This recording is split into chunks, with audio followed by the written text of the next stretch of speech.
ನೀವು ಬಹುಶಃ ಇಂಜಿನಿಯರ್ ಆಗಿರಬಹುದು, ಸೈಂಟಿಸ್ಟ್ ಆಗಿರಬಹುದು, ಇನ್ನೂ ಆಫಿಷಿಯಲ್ ಆಗಿರಬಹುದು, ಇನ್ನೂ ಸ್ಟೂಡೆಂಟ್ ಆಗಿರಬಹುದು, ಇಲ್ಲದಿದ್ದರೆ ವ್ಯಾಪಾರ ಮಾಡುತ್ತಿರಬಹುದು, ಯಾವುದೋ ಒಂದು ಕೆಲಸ ಮಾಡುತ್ತಿರಬಹುದು, ಮನೆಯಲ್ಲಿ ಕುಟುಂಬವನ್ನು ನಡೆಸುತ್ತಿರಬಹುದು.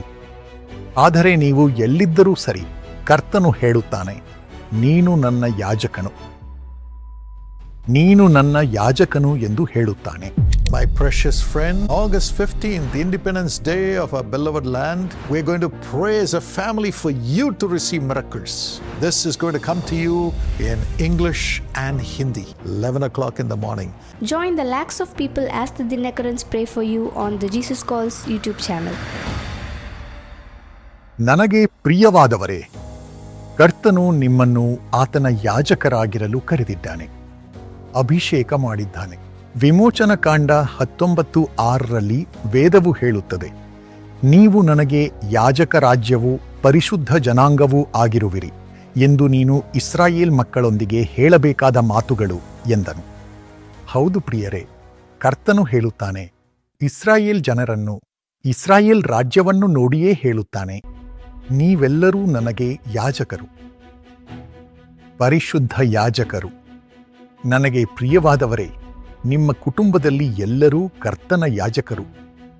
ನೀವು ಕೂಡ ಕರ್ತನ ಯಾಜಕರು. ಆದ್ದರಿಂದ ಧೈರ್ಯವಾಗಿ ಕರ್ತನ ಚಿತ್ತವನ್ನು ನೆರವೇರಿಸಲು ಎದ್ದೇಳಿ. ನೀವು ಮಾಡುವ ಪ್ರಾರ್ಥನೆಯನ್ನು ಕೇಳಿಯೇ ಕರ್ತನು ದೇಶಕ್ಕೆ ರಕ್ಷಣೆಯನ್ನು ನೀಡುತ್ತಾನೆ. ಅದಕ್ಕಾಗಿಯೇ ಒಬ್ಬ ಯಾಜಕನು. ಈ ಯಾಜಕರ ಕೆಲಸವೇನು? 1 ಪೇತ್ರ 2:9. ಕರ್ತನ ಪುಣ್ಯಗಳನ್ನು ಸಾರಲು ಆರಿಸಲ್ಪಟ್ಟ ಸಂತತಿಯವರು, ರಾಜವಂಶದ ಯಾಜಕರು. ಕರ್ತನ ಪುಣ್ಯಗಳನ್ನು ಸಾರಲು ನೀವು ಆರಿಸಲ್ಪಟ್ಟ ಸಂತತಿ, ರಾಜವಂಶದ ಯಾಜಕರು. ಅಪೋಸ್ತಲರ ಕೃತ್ಯಗಳು 20:28 ಪ್ರಕಾರ ಆತನು ತನ್ನ ಸ್ವಂತ ರಕ್ತದಿಂದ ಸಂಪಾದಿಸಿಕೊಂಡನು. ಆತನು ತನ್ನ ರಕ್ತದಿಂದ ನಿಮ್ಮನ್ನು ಯಾಜಕರನ್ನಾಗಿ ಕೊಂಡುಕೊಂಡಿದ್ದಾನೆ. ನೀವು ಮೇಲ್ವಿಚಾರಕರಾಗಿರಲು ದೇಶದ ಜನರಿಗೆ ನೀವೇ ಮೇಲ್ವಿಚಾರಕರು, ನಿಮ್ಮ ಕುಟುಂಬಕ್ಕೆ ನೀವೇ ಮೇಲ್ವಿಚಾರಕರು. ಒಬ್ಬ ಯಾಜಕನ ಕೆಲಸವೇನು? ಕರ್ತನಲ್ಲಿ ಜನರಿಗಾಗಿ ಪ್ರಾರ್ಥಿಸುವುದು. ಕರ್ತನಾದ ಯೇಸು ಹೇಳುತ್ತಾನೆ, ನನ್ನ ಹೆಸರಿನಲ್ಲಿ ನೀವು ಏನನ್ನು ಕೇಳಿದರೂ ನಾನು ಅದನ್ನು ಮಾಡುವೆನು. ಯೇಸುವಿನ ಹೆಸರಿನಲ್ಲಿ ನಾವು ಪ್ರಾರ್ಥಿಸಲು ಕರ್ತನು ನಮ್ಮನ್ನು ಯಾಜಕರನ್ನಾಗಿ ಇಟ್ಟಿದ್ದಾನೆ. ಇಂದು ನಿಮ್ಮನ್ನು ಅದಕ್ಕೆ ಒಪ್ಪಿಸಿಕೊಡಿ. ನನ್ನ ಕುಟುಂಬಕ್ಕಾಗಿ ನಾನೇ ಪ್ರಾರ್ಥಿಸಬೇಕು, ಆಗಲೇ ಆಶೀರ್ವಾದ ಬರುತ್ತದೆ. ಈ ದೇಶಕ್ಕಾಗಿ ನಾನೇ ಪ್ರಾರ್ಥಿಸಬೇಕು, ಆಗಲೇ ಆಶೀರ್ವಾದ ಬರುತ್ತದೆ ಎಂದು ಹೇಳಿ ಪ್ರಾರ್ಥಿಸಲು ಆರಂಭಿಸಿ. ಯೇಸುವಿನ ಹೆಸರಿನಲ್ಲಿ ಆತನು ನಿಮ್ಮ ಪ್ರಾರ್ಥನೆಯನ್ನು ಕೇಳುವನು. ಭಾಗ್ಯ ಬರುತ್ತದೆ. ಆತನು ನಿಮ್ಮನ್ನು ಉನ್ನತ ಸ್ಥಾನದಲ್ಲಿ ತನ್ನೊಂದಿಗೆ ನಡೆಯುವಂತೆ ಮಾಡುವನು. 2ನೇಯದಾಗಿ, ಒಬ್ಬ ಯಾಜಕನಾಗಿ ಕರ್ತನು ನಿಮ್ಮನ್ನು ಪರಿಶುದ್ಧ ಜನಾಂಗವನ್ನಾಗಿ ಬದಲಾಯಿಸುತ್ತಾನೆ, ಪವಿತ್ರ ಜನಾಂಗವನ್ನಾಗಿ ಬದಲಾಯಿಸುತ್ತಾರೆ. ಅದರ ಜೊತೆಗೆ ಕರ್ತನು ನಿಮ್ಮನ್ನು ವೃದ್ಧಿಪಡಿಸುತ್ತಾರೆ, ಒಂದು ಜನಾಂಗವಾಗಿ ವೃದ್ಧಿಪಡಿಸುತ್ತಾರೆ. ಯೆಶಾಯ 60:22 ಚಿಕ್ಕವನು 1000 ಮತ್ತು ಕಿರಿಯವನು ಬಲವಾದ ಜನಾಂಗವೂ ಆಗುವನು, ಇದನ್ನು ಶೀಘ್ರವಾಗಿ ನೆರವೇರಿಸುವೆನು ಎಂದು ಕರ್ತನು ಹೇಳುತ್ತಾರೆ. ಯೆಶಾಯ 63:4 ನಿನ್ನ ಬೆಳಕಿನ ಬಳಿಗೆ ಜನಾಂಗಗಳು ಬರುವವು, ಉದಯಿಸುವ ಪ್ರಕಾಶದ ಬಳಿಗೆ ಅರಸರು ಬರುವರು. ನನ್ನ ಪ್ರಿಯರೇ, ನಿಮ್ಮೊಳಗೆ ಆ ಬೆಳಕು ಪ್ರಕಾಶಿಸುವುದು. ಇತರರಿಗಾಗಿ ಪ್ರಾರ್ಥಿಸಲು ಪ್ರಾರಂಭಿಸಿದಾಗ ನಿಮ್ಮೊಳಗೆ ಬೆಳಕು ಪ್ರಕಾಶಿಸುವುದು. ಆಗ ಎಲ್ಲರೂ ನಿಮ್ಮನ್ನೇ ಹುಡುಕಿಕೊಂಡು ಬರುತ್ತಾರೆ. ಕೆಲಸ, ಉನ್ನತಿ, ಮನೆ ಎಲ್ಲವೂ ನಿಮ್ಮನ್ನು ಹುಡುಕಿಕೊಂಡು ಬರುತ್ತವೆ. ಅದೆಲ್ಲವೂ ಬರುವುದು. ಮುಖ್ಯವಾಗಿ ರಾಜರೇ ಹುಡುಕಿಕೊಂಡು ಬರ್ತಾರೆ. ನೀವು ಅವರಿಗೆ ದೇವರ ಶಕ್ತಿಯನ್ನು ತಲುಪಿಸುತ್ತೀರಿ. ನೀವು ಮಾಡುವ ಪ್ರಾರ್ಥನೆಯಿಂದಲೇ ಅದ್ಭುತಗಳು ನಡೆಯುತ್ತವೆ. ನಿಮ್ಮನ್ನು 1000 ಪಟ್ಟು ಕರ್ತನು ಹೆಚ್ಚಿಸುವರು. ನಿಮ್ಮ ಮಕ್ಕಳಿಗೂ ಹಾಗೆಯೇ ಆಗುವುದು.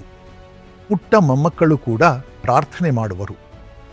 ದೇವರಿಗೆ ನಿಮ್ಮ ಕುಟುಂಬವನ್ನು ಹಾಗೇ ಬದಲಾಯಿಸಬೇಕು ಅಂತ ಆಸೆ. ಈ ಆಶೀರ್ವಾದವನ್ನು ಇಂದು ನಿಮ್ಮ ಮೇಲೆ ಇರಿಸಲಿ. ಯೇಸಪ್ಪ, ಇವರನ್ನು ಆಶೀರ್ವದಿಸಲ್ಪಟ್ಟ ಪವಿತ್ರವಾದ ನಿಮ್ಮ ಪುಣ್ಯಗಳನ್ನು ಸಾರುವ ಸಂತತಿಯನ್ನಾಗಿ ನೀವು ಇರಿಸಿದ್ದೀರಿ, ಯಾಜಕರನ್ನಾಗಿ ಇರಿಸಿದ್ದೀರಿ. ಅವರು ಏನು ಕೇಳುತ್ತಾರೋ ಈ ನಾಮದಲ್ಲಿ ಅದಕ್ಕೆ ತಕ್ಕ ಫಲವನ್ನೆಲ್ಲ ನೀಡಿರಿ. ನೂರಾರು ಸಾವಿರ ಪಟ್ಟು ನಿಮ್ಮ ಬೆಳಕು ಅವರೊಳಗೆ ಪ್ರಕಾಶಿಸಲಿ. ಅರಸರು ಅವರ ಬೆಳಕಿನ ಬಳಿಗೆ ಬರಲಿ. ತನ್ನ ಕೆಲಸದಲ್ಲಿ ಜಾಗರೂಕನಾಗಿರುವವನನ್ನು ನೀನು ಕಂಡರೆ ಅವನು ಸಾಮಾನ್ಯರ ಮುಂದೆ ನಿಲ್ಲದೆ ಅರಸರ ಮುಂದೆ ನಿಲ್ಲುವನು. ಹಾಗೆಯೇ ಇವರು ಅರಸರ ಮುಂದೆ ನಿಲ್ಲಲಿ. ಹೆಚ್ಚಿಸಿರಿ. ಆಶೀರ್ವದಿಸಲು ನಿಲ್ಲಲಿ. ಬೇಡಿಕೊಳ್ಳಲು ನಿಲ್ಲಬಾರದು. ಆಶೀರ್ವದಿಸಲು ನಿಲ್ಲಲಿ. ಈ ವರಗಳು ಕಾರ್ಯ ಮಾಡಲಿ. ಯೇಸುವಿನ ನಾಮದಲ್ಲಿ ಆಮೇನ್. ನನ್ನ ಪ್ರಿಯರೇ, ಯೇಸು ಕರೆಯುತ್ತಾನೆ. ದೆಹಲಿಯಲ್ಲಿ ಪ್ರಾರ್ಥನಾ ಗೋಪುರ ಅಂದರೆ ನ್ಯಾಷನಲ್ ಪ್ರೇಯರ್ ಟವರ್, ಅಲ್ಲಿಂದ ಪಾರ್ಲಿಮೆಂಟ್ ನೇರವಾಗಿ ಕಾಣಿಸುತ್ತದೆ. 24 ಗಂಟೆಯೂ ದೈವ ಮಕ್ಕಳು ಯೇಸು ಕರೆಯುತ್ತಾನೆ. ಪ್ರಾರ್ಥನಾ ವೀರರು ಭಾರತದಾದ್ಯಂತ ಹೋಗಿ ಪ್ರಾರ್ಥನೆ ಮಾಡುತ್ತಾರೆ. 3 ಗಂಟೆ ಎಂದು 4 ಬೂತ್ಗಳಿವೆ. ಅದರಲ್ಲಿ ನಿಂತು ಪ್ರವಾದನೆ ನುಡಿದು ಪ್ರಾರ್ಥಿಸುತ್ತಾರೆ. ಭಾರತದಲ್ಲಿ ಕರ್ತನ ಸಂಕಲ್ಪವು ನೆರವೇರಬೇಕೆಂದು ಪ್ರಾರ್ಥಿಸುತ್ತಾರೆ. ಈ ಪ್ರಾರ್ಥನಾ ಗೋಪುರಕ್ಕಾಗಿ ವಿಶೇಷವಾಗಿ ಪ್ರಾರ್ಥಿಸಿ. ನ್ಯಾಷನಲ್ ಪ್ರೇಯರ್ ಟವರ್ನಲ್ಲಿ ಪ್ರವಾದನೆ ಬರಬೇಕು. ಅದರಂತೆ ದೇಶದಲ್ಲಿ ಕರ್ತನು ಕಾರ್ಯಗಳನ್ನು ನಡೆಸಬೇಕು. ಅವರ ಸಂಕಲ್ಪಗಳೆಲ್ಲವೂ ನಡೆಯಬೇಕು. ಆಶೀರ್ವಾದದ ಮಳೆಯನ್ನು ಕರ್ತನು ಕಳುಹಿಸಬೇಕು. ಕ್ಷೇಮವನ್ನು ಆಜ್ಞಾಪಿಸಲಿ ಎಂದು ಅದಕ್ಕಾಗಿ ಪ್ರಾರ್ಥಿಸಿ. ಇನ್ನು ನೀವು ಕೂಡ ಅಲ್ಲಿಗೆ ಹೋಗಿ ಪ್ರಾರ್ಥಿಸಬಹುದು. ಈಗ ಕಾಣುವ ನಂಬರ್ಗೆ ಕರೆ ಮಾಡಿ. ಅವರು ನಿಮಗೆ ತರಬೇತಿ ನೀಡಿ ಅಲ್ಲಿಗೆ ಕಳುಹಿಸುತ್ತಾರೆ. ಅಲ್ಲಿ ಇರೋಕೆ ಜಾಗ ಇದೆ, ಊಟಕ್ಕೂ ವ್ಯವಸ್ಥೆ ಇದೆ. ಯೇಸು ಕರೆಯುತ್ತಾನೆ ಸೇವೆಯಲ್ಲಿ ನೀವು ಬಂದು ಪ್ರಾರ್ಥನೆ ಮಾಡಿದರೆ ಸಾಕು. ಆಮೇಲೆ ನೀವು ಹಿಂತಿರುಗಿ ಬಂದಾಗ ನಿಮ್ಮ ಕುಟುಂಬಕ್ಕೆ, ನಿಮ್ಮ ಪಟ್ಟಣಕ್ಕೆ ಪ್ರವಾದಿಯಾಗಿ ಇರುತ್ತೀರಿ. ಅಂತಹ ಕೃಪೆಯನ್ನು ನೀಡುತ್ತಾರೆ. ಪ್ರವಾದಿಯ ಆಶೀರ್ವಾದ ನಿಮ್ಮ ಕುಟುಂಬದಲ್ಲಿ ಇಳಿಯುತ್ತದೆ. ಈ ಸೇವೆಯನ್ನು ನಿಮ್ಮ ಕಣ್ಣೀರಿನ ಪ್ರಾರ್ಥನೆಯಿಂದಲೂ, ನೀವು ಮಾಡುವ ಪ್ರಾರ್ಥನೆಯಿಂದಲೂ, ಕಾಣಿಕೆಗಳಿಂದಲೂ ಬೆಂಬಲಿಸಿರಿ. ಕರ್ತನು ನಿಮ್ಮನ್ನು ಆಶೀರ್ವದಿಸಲಿ. ದೇಶಕ್ಕೆ ನಾವು ಬೆಳಕಿನ ದೀಪವಾಗಿರೋಣ. ಪ್ರೀತಿಯ ಪ್ರಾಯೋಜಕರೇ, ನೀವು ಈಗ ನನ್ನ ಧ್ವನಿಯನ್ನು ನಿಮ್ಮದೇ ಭಾಷೆಯಲ್ಲಿ ಕೇಳಬಹುದು. ಪ್ರೀತಿಯ ಸಹೋದರಿ ಗೀತಾ ಹೆಬ್ಬಾಳಿಯವರೇ, ನಿಮ್ಮ ಕೃತಜ್ಞತಾ ಅರ್ಪಣೆಗಾಗಿ ಧನ್ಯವಾದಗಳು. ಇದು ಲಕ್ಷಾಂತರ ಜನರಿಗೆ ಆಶೀರ್ವಾದವಾಗಿದೆ. ಯೆಶಾಯ 58:8 ಪ್ರಕಾರ ನಿಮ್ಮ ಕ್ಷೇಮವು ಬೇಗನೆ ವಿಕಸಿಸುವುದು. ತಂದೆಯೇ, ಸಹೋದರಿ ಗೀತಾರನ್ನು ಆಶೀರ್ವದಿಸು. ಯೇಸುವಿನ ಹೆಸರಿನಲ್ಲಿ ಕಾಲಿನ ನೋವು ಮಾಯವಾಗಲಿ ಮತ್ತು ಜನರ ಸೇವೆ ಮಾಡಲು ಹಾಗೂ ಜನರಿಗೆ ಸಂತೋಷ ಮತ್ತು ಜೀವನವನ್ನು ತರಲು ನಿನ್ನ ಕೃಪೆಯು ಅವಳ ಮೇಲೆ ಬರಲಿ. ಓ ದೇವರೇ, ನಿನ್ನ ಆಧ್ಯಾತ್ಮಿಕ ಕೃಪೆಯಿಂದ ಅವಳನ್ನು ಆಧ್ಯಾತ್ಮಿಕವಾಗಿಯೂ ಆಶೀರ್ವದಿಸು ಮತ್ತು ಕುಟುಂಬವನ್ನು ಆಶೀರ್ವದಿಸು. ದೀಪಾಶ್ರೀಗೆ ಸುರಕ್ಷಿತ ಹೆರಿಗೆಯಾಗಲಿ. ತಂದೆಯೇ, ಅವಳನ್ನು ಆಶೀರ್ವದಿಸು. ಅವಳಿಗೆ ಮಗು ಸುಖವಾಗಿ ಜನಿಸಲಿ. ಅವಳನ್ನು ರಕ್ಷಿಸು. ಸುನಿಲ್ ಅವರಿಗೆ ರಕ್ಷಣೆ ಮತ್ತು ವ್ಯವಹಾರದಲ್ಲಿ ಸಮೃದ್ಧಿ ಸಿಗಲಿ. ವಿನಯ್ ಕುಮಾರ್ ಅವರ ಕಣ್ಣು ಗುಣವಾಗಲಿ. ಕೆಲಸವು ಆಶೀರ್ವದಿಸಲ್ಪಡಲಿ. ಡಾಕ್ಟರ್ ಪ್ರಭಾ ಅವರಿಗೆ ಮಗುವಾಗಲಿ. ಯೇಸುವಿನ ಹೆಸರಿನಲ್ಲಿ ಅವಳು ಗರ್ಭಧರಿಸಲಿ ಮತ್ತು ಕುಟುಂಬವು ರಕ್ಷಿಸಲ್ಪಡಲಿ. ಆಮೇನ್. ದೇವರು ನಿಮ್ಮನ್ನು ಆಶೀರ್ವದಿಸಲಿ.